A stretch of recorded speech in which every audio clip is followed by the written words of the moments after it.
ஞானானந்தமயம் தேவம் நிர்மலஸ்படிகாகிருதியும் ஆதாரம் சர்வவித்யானாம் ஹயக்ரீவம் பாஸ்வகே. நமஸ்காரம்.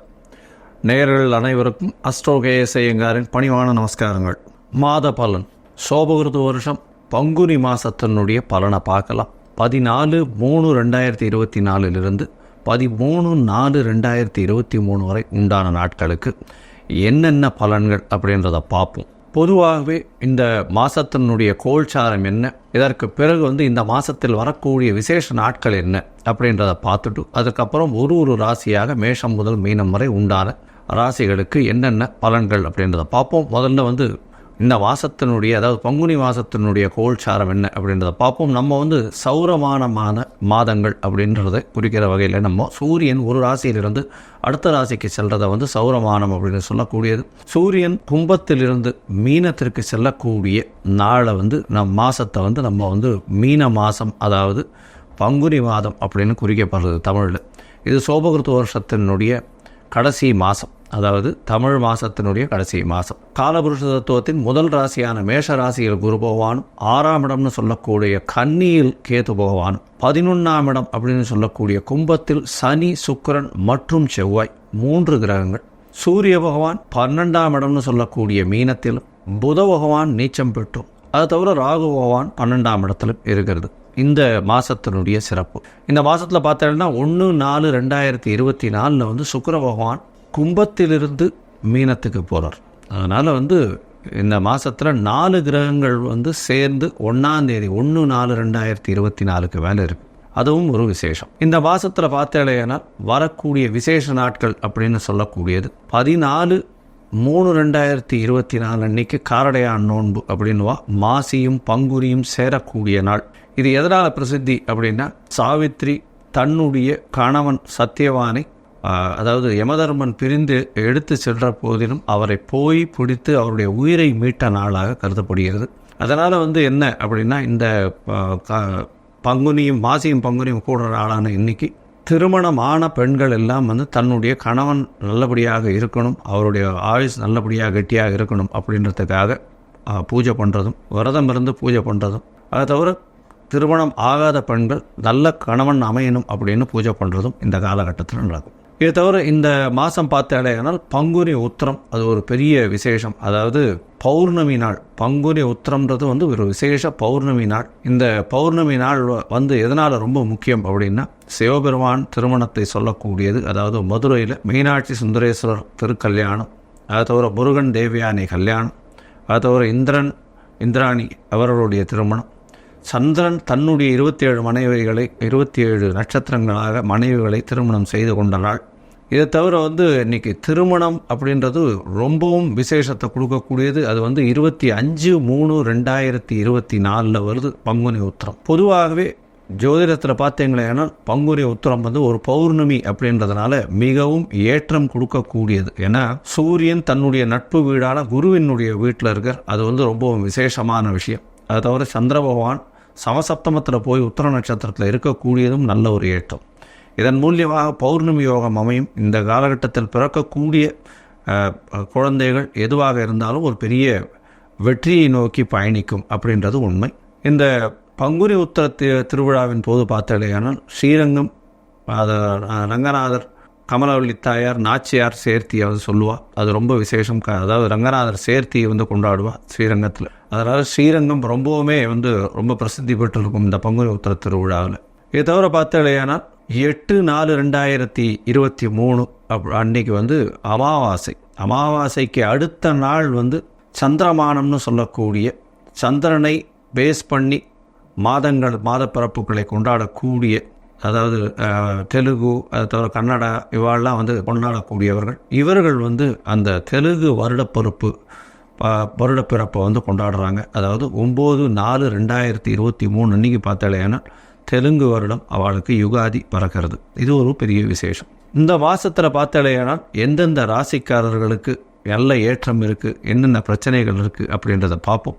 அது தவிர இந்த மாதத்தில் மேஷம் முதல் மீனம் வரை 14/3/2024 முதல் 13/4/2024 வரை என்னென்ன பலன்கள் அப்படின்றதையும் பார்ப்போம். என்னுடைய மொபைல் நம்பர் கீழே ஸ்டாலிங்கில் போயிட்டு இருக்கோம். உங்களுக்கு அஸ்ட்ராலஜிக்கல் கன்சல்ட் தேவைப்பட்டதுன்னா எனக்கு ஃபோன் பண்ணுங்க.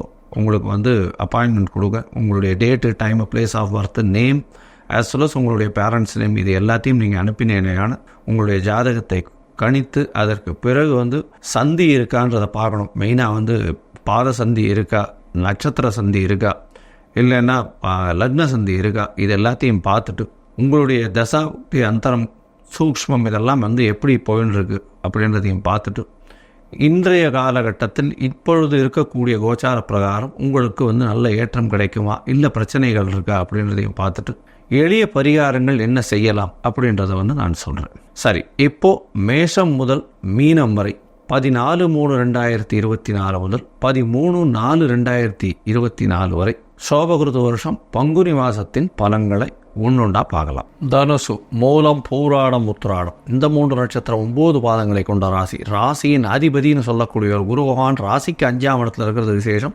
ராசிக்கு 5ஆம் இடத்துல இருந்து உங்களுடைய ராசிக்கு 9ஆம் இடத்தையும் பார்க்குறார். இது ஒரு பெரிய ஏற்றம். 1, 5, 9. அதாவது குருவை பொறுத்தவரையிலும் ஒரு திரிகோண, அதாவது திரிகோண அதிபதி இன்னொரு திரிகோணத்தில் 5ஆம் இடத்துல போய் நிற்கிறது பெரிய விசேஷம். இதை தவிர குரு மட்டுமே ஒரு சர ஸ்திர உபய ராசிகளை ஏதாவது ஒன்றுத்திலிருந்து மிச்ச ரெண்டுத்தையும் பார்க்கக்கூடிய கெப்பாசிட்டி அவருக்கு உண்டு. இது வந்து என்னுடைய குரு பெயர்ச்சி இப்போது அடுத்தது போடுவேன், அதில் போடக்கூடிய காலகட்டத்தில் இது எல்லாத்தையும் எக்ஸ்பிளைன் பண்ணுறேன். தனுசு ராசிக்காரர்களை பொறுத்தவரையிலும் பார்த்தேன்னா இந்த மாதம், அதாவது சோபகிருத வருஷம் பங்குனி மாதத்தில் பார்த்தாலேனால், அதாவது 14/3/2024 13/4/2023 வரை உண்டான நாட்களில் பொதுவாகவே மாத கிரகங்கள்னு சொல்லக்கூடிய சூரியன், புதன், செவ்வாய் மற்றும் சுக்கிரனை வச்சு சொல்லுவோம். சூரியனும் புதனும் உங்களுடைய ராசிக்கு 4ஆம் இடத்துல ராகுவோட சம்பந்தத்தில் இருக்கார்.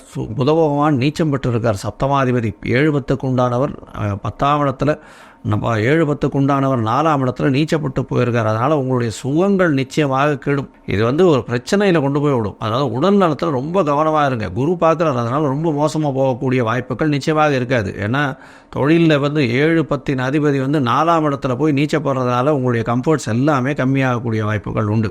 புதிய வீடு மனை வாங்கக்கூடிய வாய்ப்புகள் நிச்சயமாக இருக்குது. உங்களுடைய முயற்சிகள் அனைத்தும் வெற்றி பெறக்கூடிய வாய்ப்புகள் இருக்குது. 3ஆம் இடத்தில் சனி பகவான் ஒளிசூடாவண்ணன்னு சொல்லுவாங்க. 3ஆம் இடத்தில் 5ஆம் அதிபதி 5க்கு 11 3ஆம் இடத்துல செவ்வாய் பகவான் இருக்கிறது பெரிய விசேஷம். இதன் மூலியமாக இளைய சகோதரர்கள் மூலியமாக நல்ல ஒரு ஏற்றம் கிடைக்கும். மூத்த சகோதரர்கள் மூலியமாக நல்ல ஆசீர்வாதம் கிடைக்கக்கூடிய காலகட்டம் நிச்சயமாக இருக்குது. குழந்தைகளுக்கு மூலியமாக நல்ல ஒரு ஏற்றம் கிடைக்கும். பூர்வ புண்ணியஸ்தானம் நல்லா வலுப்பெற்று போயிருக்கு. குரு பகவானே இருக்கிறது நல்ல ஒரு ஏற்றம். 10ஆம் இடத்தில் இருக்கக்கூடிய கேது பகவான் மூலியமாக புதிய தொழில் அமையக்கூடிய வாய்ப்பு, தொழிலில் பெரிய அபிவிருத்தி வரக்கூடிய காலகட்டமாக இருக்குது. 1/4/2024 பார்த்தாலேயானால் உங்களுடைய ராசிக்கு 3ஆம் இடத்தில் இருக்கக்கூடிய சுக்கிர பகவான் 4ஆம் இடத்துக்கு போகிறார். நல்ல ஒரு ஏற்றம். என்ன உச்சம் பெற்று போயிருக்கக்கூடிய காலகட்டம், புதிய வேலை கிடைக்கக்கூடிய காலகட்டம், வேலையில் ப்ரமோஷன் வரக்கூடிய காலகட்டம், தொழிலில் அபரிமிதமான லாபம் கிடைக்கக்கூடிய காலகட்டம். ஏன்னா தொழிலில் எப்படி லாபம் வரும் அப்படின்னா 10ஆம் அதிபதி அப்படின்னு சொல்லக்கூடிய ஒரு புத பகவான் நீச்சபங்க ராஜயோகம் அடையக்கூடிய காலகட்டமாக இருக்குது. அவருக்கு வந்து ராஜயோகம் வரக்கூடிய காலகட்டமாக இருக்கும். செய்யக்கூடிய தொழிலில் பெரிய ஏற்றம் கிடைக்கக்கூடிய காலகட்டமாக இந்த மாதம் அமையப்போகிறது. இந்த மாதத்தில் பார்த்தாலேயானால் உடல் நலத்தில் நல்ல ஏற்றம், பொருள் வரவில் நல்ல ஏற்றம், புதிய வீடு மனை வாங்கக்கூடிய வாய்ப்பு, முயற்சிகள் அனைத்தும் வெற்றி பெறும். கவர்மெண்ட் ஜாப் கிடைக்கிறதுக்கு வாய்ப்புகள் அதிகம். புதிய வேலை கிடைக்கக்கூடிய வாய்ப்புகள் அதிகம். இதை தவிர பார்த்தாலேயானால் உங்களுக்கு செய்யக்கூடிய தொழிலில் அபரிமிதமான லாபம் கிடைக்கக்கூடிய காலகட்டமாக இருக்குது. பொதுவாக இந்த மாதம் பார்த்தாலேயானால் எல்லாமே நல்ல ஒரு ஏற்றத்தில் இருக்குது. உங்களுடைய என்ன சொல்கிறது, உங்களுக்கு எல்லாமே நல்ல ஏற்றத்தில் இருக்குது. இந்த காலகட்டத்தில் சில நாட்கள் முயற்சிகளை தவிர்ப்பது நல்லது. அது வந்து சந்திராஷ்டம நாட்கள்னு சொல்கிறோம். சந்திராஷ்டம நாட்கள் வந்து 19ஆம் தேதியிலிருந்து 22ஆம் தேதி காலத்தால் வரலும் இருக்குது. அதாவது 19/3/2024 22/3/2024 வரலும் உண்டான நாட்கள் சந்திராஷ்டம நாட்கள். அதனால் புதிய முயற்சிகளை தவிர்ப்பது நல்லது. வெளியூர் வெளிமாநில பிரயாணங்களை தவிர்ப்பது நல்லது. இதன் மூலியமாக வெளிநாட்டுக்கு போகணும்னு பார்த்துட்டு இருக்கவா கொஞ்சம் பொறுமையை காக்கிறது ரொம்பவும் நல்லது. இந்த மாதத்தில் பார்த்தோன்னா ஒருவேளை நீங்கள் இந்த இதுவை போய்த்தான் ஆகணுன்ற கட்டாயத்தில் இருந்திருக்கலையானால் சந்திரபகவானுக்கு உண்டான எளிய பரிகாரம்னு சொல்லக்கூடிய அருகில் இருக்கக்கூடிய கோசாலையில் வந்து பசுவாட்டுக்கு உங்களால் முடிஞ்சு இந்த அகத்திக்கீரை வாங்கி கொடுத்துட்டு போகிறதன் மூலியமாக நல்ல ஒரு ஏற்றம் கிடைக்கக்கூடிய காலகட்டமாக இருக்கும். இந்த மாதத்தில் அதாவது தனுசு ராசிக்காரர்கள் இந்த மீன மாதத்தில் பார்த்தாலேயானால் நல்ல ஒரு ஏற்றம் இருக்கும். ஏன்னா மீனம் அப்படின்றதுக்கு அதிபதினு சொல்லக்கூடியவர் குரு பகவான், அவரே தான் தனுசுக்கும் அதிபதி. அவர் 5ஆம் இடத்தில் இருக்கிறதன் மூலியமாக நல்ல ஒரு ஏற்றம் கிடைக்கக்கூடிய மாதமாக இருக்குது. குழந்தைகள் மூலியமாக அபரிமிதமான ஏற்றம் கிடைக்கும். உங்களுக்கு புதிய பதவி புகழ் அந்தஸ்து கௌரவம்லாம் கிடைக்கக்கூடிய வாய்ப்பு, பணவரவிற்கு பஞ்சம் இருக்காது, உடல் நலத்தில் நல்ல ஒரு ஏற்றம் இருக்கும், உங்களுடைய கம்ஃபர்ட்ஸ் குறையக்கூடிய வாய்ப்புகள் உண்டு, தாயின் உடல்நிலையில் சற்று கவனம் இருக்கும், கவனம் தேவை, இருந்தாலும் ஏற்றங்கள் இருக்கும். பொதுவாக இந்த மாதம் நல்லபடியாகவே இருக்குது, கவலைப்பட தேவையில்லை. நீங்கள் அருகில் இருக்கக்கூடிய தட்சிணாமூர்த்தியை போய் வழிபட்டு வர்றதும், குரு பகவானுக்கு வியாழக்கிழமை பூஜை பண்ணிட்டு வர்றதும், விநாயகரை வழிபட்டு வர்றதும், மூக்கு கடலை சுண்டல் பண்ணி தானம் கொடுக்கறதும், அதை அந்த கோவிலுக்கு விநியோகத்துக்கு கொடுக்கறதும் உங்களுடைய பிரச்சனைகள், வரக்கூடிய பிரச்சனைகளிலிருந்து நல்லபடியாக பாதுகாக்கும் அப்படின்றது சொல்கிறேன்.